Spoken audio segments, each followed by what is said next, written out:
Hello there everyone, welcome back to another video. Apologise for the mess here. As you can tell by the title, we are going to be talking about Lorcana. So if you did not see the announcement for this game, Disney are coming into the trading card game market very hard the next year, 2023, and I think we all know that this is going to be a really big deal. Disney are not going to half-ass this. They're going to really get, the artwork is probably going to be very good. We're going to see that in a second. The marketing is going to be crazy, and the game is being developed by Ravensburger, who make some damn good games. So I expect the gameplay to be pretty good. With that in mind, especially considering they're directly targeting Magic the Gathering, which is like the number one selling TCG. Actually, Pokemon might sell more, but still, it's the big one. They know they're going for the big guns here. So we got this article from Polygon, which is revealing the first few cards from the game and giving a little interview. So we're going to go ahead and read through this and just talk about my impressions here. Maybe we can deduce some things about the rules.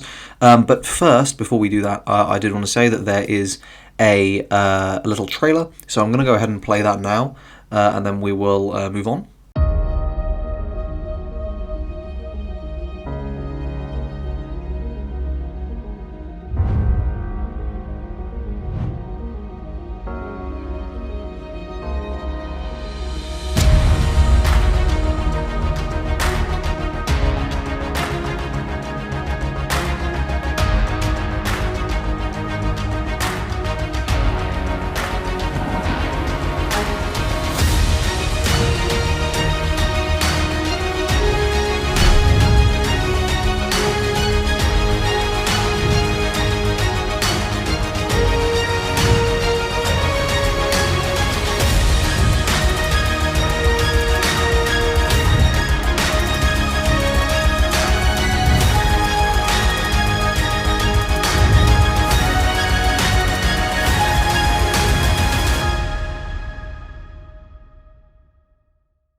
Okay, so now you've seen the trailer, let's go ahead and read through this article.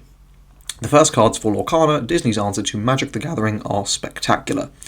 So, let's go through here. The first cards from Disney Lorcana, the ambitious new trading card game from Ravensburger, arrived today at the D23 convention in Anaheim, California. They include 7 characters from across Disney's nearly 100-year history of pop culture dominance, as well as 1 card of Mickey Mouse himself exclusive to the convention. We also know the official name for the first set of cards due out in fall 2023, so I would expect probably October. Disney Lorcana, the first chapter. Designers tell Polygon that players will take on the role of Illumineers, bringing to life glimmers of classic Disney characters to do battle on the table. Each of the 7 debut cards include the name of the character, its cost to bring into play, and its statistics for both offense and defense. In addition, each card also includes a special power or mechanic, as well as an italicized little bit of flavor text drawn from Disney lore. A mysterious icon on the bottom right of each card seems to indicate its relative power or value, as usage will be made clear once the game's rules are known, and we're going to talk about that in a little bit. So Disney Lorcana is a bold move for Ravensburger, the 139-year-old game publisher whose first title, Trip Around the World. None of us really care about this. The game is probably the largest potential that Ravensburger has ever gone after, and hence probably the largest investment we've ever done on any type of project or initiative. I would expect this to be the case. This is going to be insane. So let's quickly finish reading through this. As we know that you enter the TCG market, you're inviting players for a many-year journey. We don't take that lightly. Basically, we're not going to, go ahead and just kill the game. So we've got the first 7 cards here. We'll talk about them in a second. And then there's this Mickey Mouse Collector's card, which I would expect to be available, in other ways. And then, the artwork here is phenomenal. There's also, so this interesting thing, right, at D23, there's going to be this Disney Lorcana, the first chapter collector's set, which is going to be $50. So that's going to be interesting. We're going to see how scalped that gets. But for now, let's go ahead and talk through these cards, right? So as someone who's played a lot of trading card games, I think we can actually deduce quite a lot from what we have here. So we'll start with Maleficent, the monstrous dragon. So the top left number there, 9, that's the cost.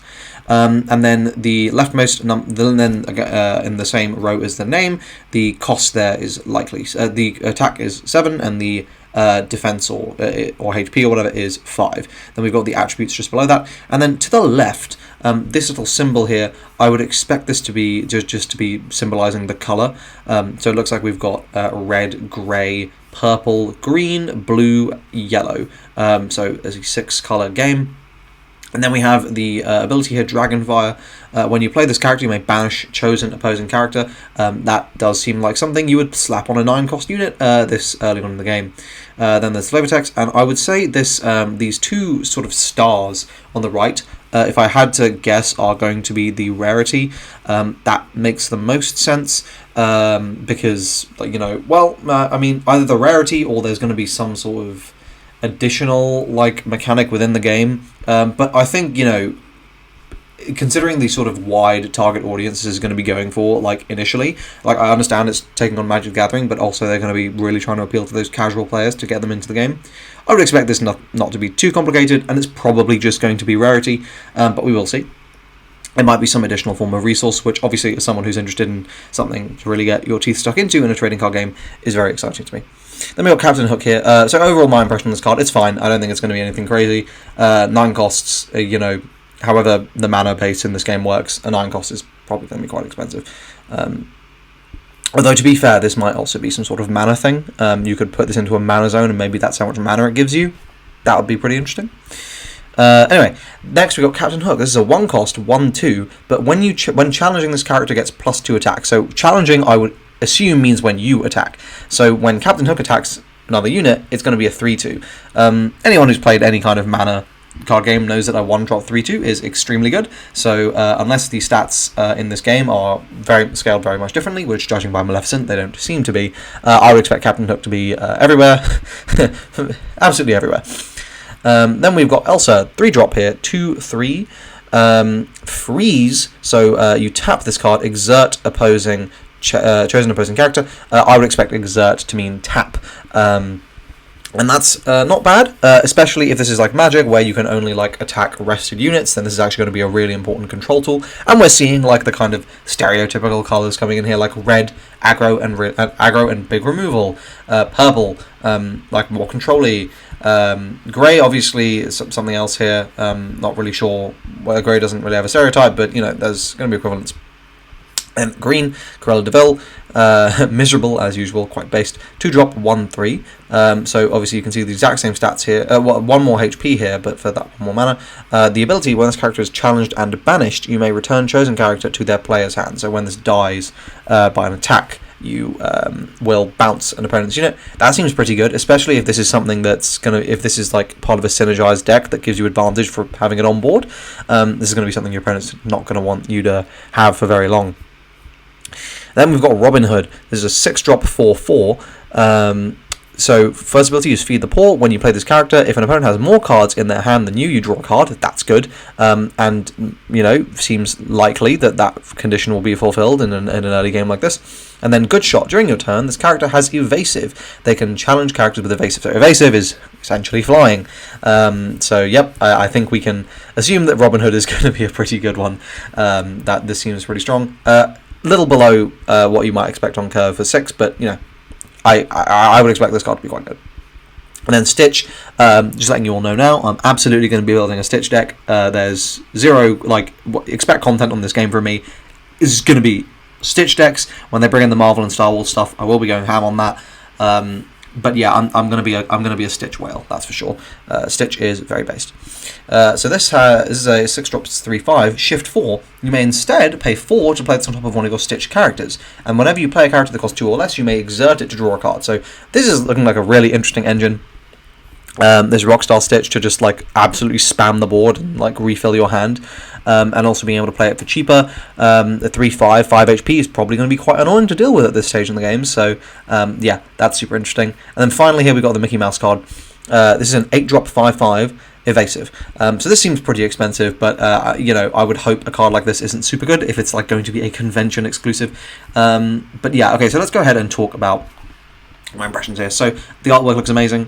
The card frames, the card borders look really good. I think the design is really, really nice. I would like more room for the artwork, really, but it looks a hell of a lot better than Magic and Yu-Gi-Oh cards, so can't complain there. Yeah, I think as long as the quality of the cards themselves is good.